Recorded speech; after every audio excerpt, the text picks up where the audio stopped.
నమస్కారం గురువు గారు. ఆయుష్మాన్ భవ. ఈ నెలలో ద్వాదశ రాశి వారికి గోచారం ఎలా ఉందో వివరించండి. సర్వమంగళ మాంగళ్యే శివే సర్వార్థ సాధకే శరణ్యే త్రయంబకీ దేవి నారాయణీ నమోస్తుతే. ఓం గం గణపతియే నమః. ఓం శ్రీ గురుభ్యో నమః. ఆగస్టు నెల ద్వాదశ రాశి ఫలితములలో ముందుగా చెప్పబడేది ఏంటంటే 1, 2, 3, 4వ తారీఖు వరకు కూడా ఆషాఢ మాసమే ఉంది. 4వ తారీఖు నాడు అమావాస్య. అమావాస్య వెళ్ళిన తర్వాత నుంచి శ్రావణ మాసం 5వ తారీఖు నుంచి మొదలవుతుంది. అయితే ద్వాదశ రాశి ఫలితాలు మనం ఆగస్టు నెలలో చెప్తున్నాం కాబట్టి ఆగస్టు 1 నుంచి చెప్పాలి. 1వ తారీఖు అని చెప్పాలి. అంతేగాని 5వ తారీఖు శ్రావణ మాసం వచ్చింది కదా శ్రావణ మాసం అని చెప్పాలన్నది కరెక్ట్ కాదు. ఈ యొక్క విధానంలో మొట్టమొదటగా తిథి వార నక్షత్ర యోగకరణాలని అయి ఉంటాయి. అవి ముందు మనం తెలుసుకోవాలి. అంటే శ్రీ క్రోధినామ సంవత్సరం, ఈ సంవత్సరం పేరు క్రోధినామ సంవత్సరం, అది తెలుగులో చెప్పుకున్నది. అలాగే బహుళ ద్వాదశి 1వ తారీఖు నాడు గురువారం, మృగశిర నక్షత్రం, వ్యాఘ్ర యోగము, తైతుల కరణం, తిరిగి వార నక్షత్ర యోగ కరణాలు ఈ రకంగా ఉంటే మేషరాశి ఎందు ఏ యొక్క గ్రహ సంచారము లేదు. వృషభ రాశి ఎందు గురు సంచారం జరుగుతుంది. అలాగే కుజుడు కూడా వృషభ రాశిలోనే ఉన్నాడు. కుజ గురుడు ఇద్దరు కూడా కలిపి ఉండడం మంగళప్రదమైన విధానం. అలాగే తృతీయ స్థానమైన మిథున రాశిలో చంద్రుడు ఉన్నాడు. అలాగే మేషరాశికి చతుర్థ స్థానమైన కర్కాటకంలో రవి ఉన్నాడు. అలాగే పంచమ స్థానమైన సింహరాశిలోని బుధ శుక్రులు కలిపి ఉన్నారు. బుధ శుక్రులు ఇద్దరు కలిపి ఉండడం కూడా ఒక యోగమనే చెప్పాలి. అలాగే కన్యారాశి యందు కేతువు, కుంభరాశి యందు శని, మీనరాశి యందు రాహు. గ్రహ సంచారం ఈ రకంగా పరిణమించింది. గురువు గారు, మరి ఆగస్ట్ నెలలో తులారాశి వారికి ఎలా ఉండబోతుంది? తులారాశి. తులారాశి అనగానే సమతుల్యతను తెలిపే రాశి. అంటే తులారాశి అనగానే 2 ధర్మకాట హెచ్చు తగ్గులు చూపించేది.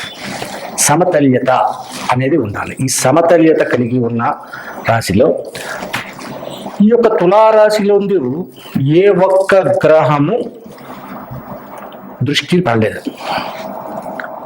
ఫ్రీగా ఉంది. రాశిలో కూడా ఎవరు లేరు, ఏ గ్రహము లేదు. అయితే తులారాశి వారి యొక్క పరిస్థితి ఏంటి? ఆదాయం బాగుంది, వ్యవహారం బాగుంది, కానీ వ్యామోహంలో పడ్డారు వీళ్ళు.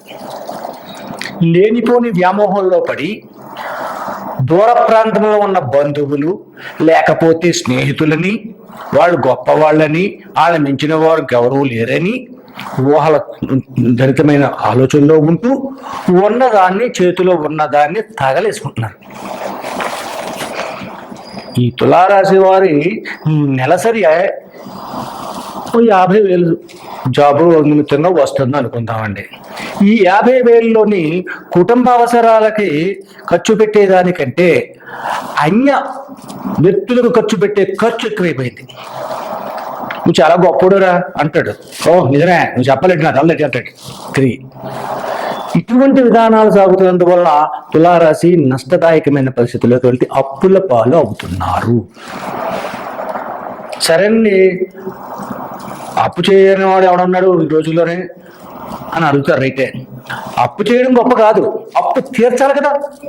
అప్పు చేయడం సులువే, అప్పు తీర్చకపోతే వచ్చే ముప్పు ఏంటో తెలుసుకోవాలి. ఏ ముప్పు వస్తుంది? రోడ్డు మీద పోతున్నావు అని డబ్బులు ఇవ్వకూడదా అని ఒక మాట అంటే తోలనాడితే ముఖం చిన్నప్పుడు చూడు తలదించుకోవాల్సి వస్తుంది, ఎంత గొప్పవాడైనా. మనకు సామెత ఉంది, అప్పులు ఉన్నవాడు కూడా చెప్పులు ఉన్నవాడు కూడా తిరగకూడదురా అని. అప్పులు ఉన్నవాడు కూడా తిరిగితే ఏమవుద్ది? అప్పులలో చదువుతుంటే ఈ పక్కన ఉన్నవాడు తిరిగిపోద్ది. చెప్పులు ఉన్నవాడు కూడా తిరుగుతూ ఉంటే ఆడికి చెప్పులు ఉన్నాయి, మన చాలా చెప్పుల్లో ఆడు ముళ్ళ మీద తీసేస్తాడు, రాళ్ళలో ఉన్నాడు తీసేస్తాడు, ఆడి పక్కన వెళ్ళండి కూర్చుంటాయి మనకి. అందుకని ఏమన్నారు? అప్పులు ఉన్నవాడు పక్కనే చెప్పులు ఉన్నవాడు పక్కనే వెళ్ళకూడదు అని సామెత చెప్పారు. ఇటువంటి స్థితిగతుల్లో అప్పుల మయమైపోతున్న విధానంగా ఈ తులారాశి వారికి సాగుతుంది. ఆదాయం లేదా? అనడానికి లేదే, ఉంది. ఫుల్ గ్రహ సంచార విధానం వల్ల నష్టదాయకమైన ఫలితాలు ఉన్నాయా? లేవు. అంత బాగానే ఉంది. కానీ ఏంటంటే ఆర్థిక ఇబ్బందులు కావన్నా దానికంటే అప్పుల ఇబ్బంది చాలా పెద్ద. అప్పు చేయకూడదు, అప్పు చేస్తే దేశానికి కష్టం అయిపోతుంది అనే పరిస్థితి తులారాశి వారికి ఉంది. సరే, వ్యాపారస్తులు ఎలాగున్నారయ్యా తులారాశి వారిని? వ్యాపారం బాగానే చేస్తున్నారు. ఇందాక మనం చెప్పుకున్నాం తులారాశి వారికి ఆదాయం బాగుందని, వస్తుందని, కానీ నిలబడటం లేదు. అనవసరమైన ఖర్చులు ఎక్కువగా చేస్తున్న పరిస్థితులు వస్తుంది. సరేనండి, శ్రావణ మాసంలో అనేక రకమైనటువంటి వ్రతములు, పూజలు, వ్యవహారాలు, పండుగలు అన్నీ ఉన్నాయి. కార్తీక మాసం, శ్రావణ మాసంలోని వస్తున్నది ఏంటి? శ్రావణ శుక్రవారం పూజ ఉంది, స్కంద షష్ఠి ఉంది, గరుడ పంచమి ఉంది, అలాగే రాఖీ పౌర్ణమి ఉంది, కృష్ణాష్టమి ఉంది. ఇటువంటివన్నీ కూడా ఒక్క శ్రావణ మాసంలోనే, ఈ ఆగస్టు నెలలోనే కలిగి ఉన్నాయి. ఈ అన్నిటి యందు కూడా సమతల్యత కలిగి ఉంది. సమతల్యత కలిగి ఉండాలి. సమాన విధానంగా ప్రవర్తించడం నేర్చుకోవాలి. ఈ తులారాశి వారు ఎదుటి వ్యక్తులని ఎక్కువగా నమ్మవద్దు. ఎదుటి వ్యక్తులు చెప్పే మాటలని విశ్వసించవద్దు. విశ్వసించకండి. వాడు చాలా చెప్తాడు, శ్రేయాన్ జగన్మోహన్ సింగ్ అతను ఏదో చెప్తాడు, అయినా మనకు అవద్దు. ఎదుటివాడు చెప్పే మాటలు తీయగా కనపడతాయి, అంత మాత్రాన నిజం కాదు అవి.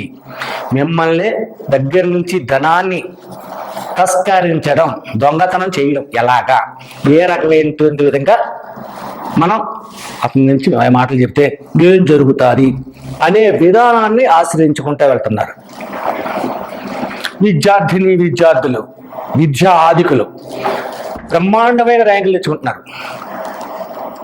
కానీ విద్యార్థులు కూడా అప్పులు చేసే పరిస్థితి వస్తుంది. చాలా చిత్రంగా ఉంది కదా. ఇక్కడ మనం చెప్పిన అమ్మ నాన్న ఇచ్చిన డబ్బులు చదువుకుంటున్నారు వీళ్ళు. అమ్మ నాన్న ఇచ్చిన డబ్బులు చదువుకుంటా ఉండి విద్యార్థులు కూడా అప్పు చేసే విధానం తెచ్చుకుంటున్నారు. అది తప్పు అవుతుంది. ర్యాంక్ చాలా బాగుంది విద్యార్థులకి. శ్రావణ మాసం అంటే ఆగస్టు నెల, నెక్స్ట్ వచ్చేది సెప్టెంబర్ నెలలో పరీక్షా ఫలితాలు ఉన్నాయి. అందులో కూడా సక్సెస్ పొందుతున్నారు. కాబట్టి ముందు జాగ్రత్త తీసుకోవాలి. ఎప్పుడూ కూడా తనకు తానుగా ఆలోచన చేసుకోవాలి. ఎవడో ఆలోచించాడు, ఏదో చెప్పాడు, అదంతా మన ఇంటి ఎలా కుదురుతుంది? ఇటువంటి విధానంలో ఉండాలి.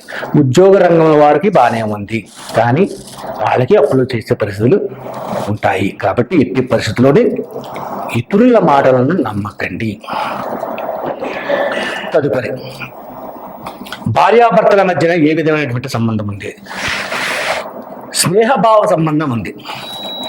స్నేహభావ సంబంధం అంటే ఒక కలిసిమెలిసి స్నేహితులు ఎంత అన్యోన్యతగా ఉంటారు. అన్ని బంధాల కంటే స్నేహబంధం చాలా గొప్పది. స్నేహబంధం అంటే చాలా గొప్ప బంధం అది. ఆ స్నేహబంధం అంత గొప్ప బంధంతో పోల్చడం జరుగుతుంది భార్యాభర్తల్ని.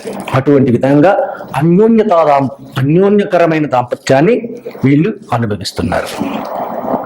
అలాగే వివాహ రంగముల్లో ఈ రాశి వారికి ఏ రకంగా ఉంది? ఈ రాశి వారికి వివాహ రంగములందు యోగదాయకమైన పరిస్థితి ఉన్నను కూడా ఇక్కడ చిన్న పురుషుగా పెట్టబడి వచ్చింది. August, September, October, November, December నెలలో కాగాలి. మీరు చేసే ప్రయత్నాలు మానమని నేను చెప్పట్లేదు, చేసే ప్రయత్నం మీరు చేసుకోండి. అన్నీ కూడా సంపూర్తిగా ఫలితాలను పొందుతూ ఉంటారు.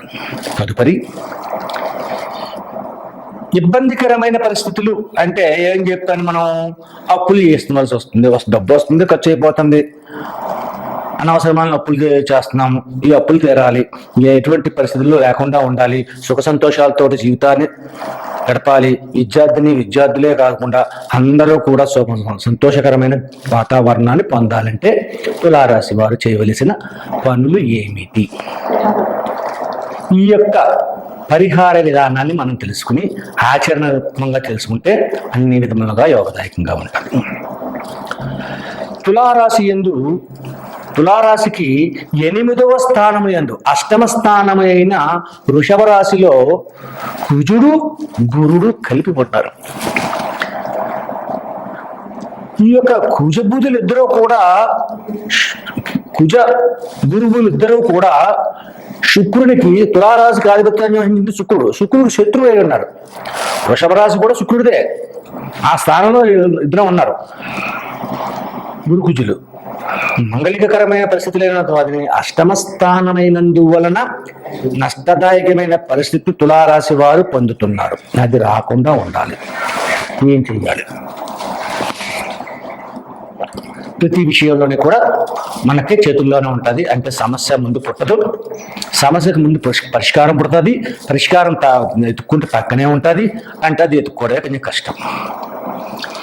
ఈ తులారాశి వారు కూడా ఆధిపత్యాన్ని వహించింది శుక్రుడు కాబట్టి శుక్రుడికి ఇష్టమైన దేవుడు ఎవరు అంటే పరమేశ్వరుడు లేక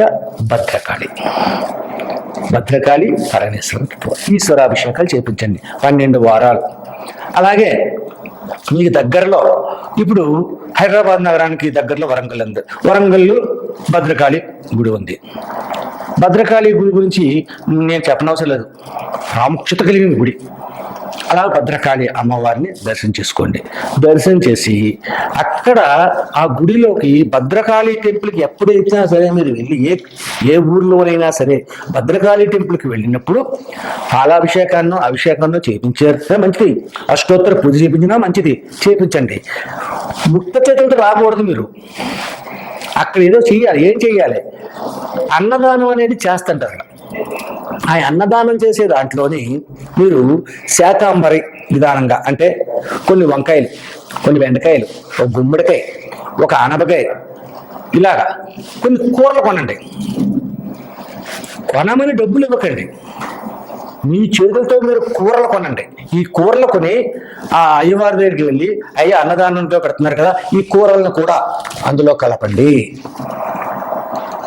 అని అన్నదాన విధానం చెయ్యాలి. భద్రకాళి విధానానికి ఏమయ్యా భద్రకాళి గురించే చెప్పారు, ఎందుకు చెయ్యాలి అన్నారు అంటే, భద్రకాళి విధానం ఏంటంటే సమ్మోహన పరిచే మాటలని దూరం చేస్తారు. తులారాశి వారికి ఏంటంటే మంచి మాటలు చెప్పేస్తున్నారు. అది అంటున్నాడు వినేసి జేబులో ఉన్నది కాస్త దొలపరించి వచ్చేస్తున్నారు. దీన్నే సమ్మోహనం అంటారు. ఈ సమ్మోహనాన్ని విస్మరించేది భద్రకాళి. ఆదిశక్తి ఎవడి? భద్రకాళికి ఒకటే చేస్తే సరిపోతుందా? చాలదండి. కాబట్టి ఈశ్వరుడికి 12 సోమవారాలు చేయండి. శ్రావణ మాసంలో 12 సోమవారాలు ఉండవు, తర్వాత వచ్చే వాటిని చేయండి. అందుకు కంటిన్యూ అవ్వాలి.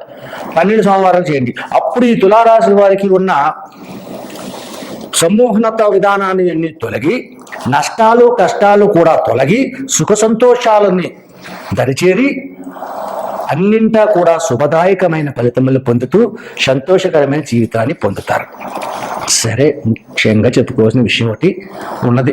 రేపటి చెప్పాను కదా, ఆరోగ్య విషయాన్ని చూడండి. తులారాశి వారికి ఆరోగ్య విషయంలోకి వచ్చేసరికి వెన్నుపూసకు, రక్తమునకు, వెముకులకు సంబంధితమైన వ్యాధులు వస్తున్నాయి. వయసులో ఉన్నవారికి కాదు, ఇది వయసు కొద్దిగా పైబడిన వారికి.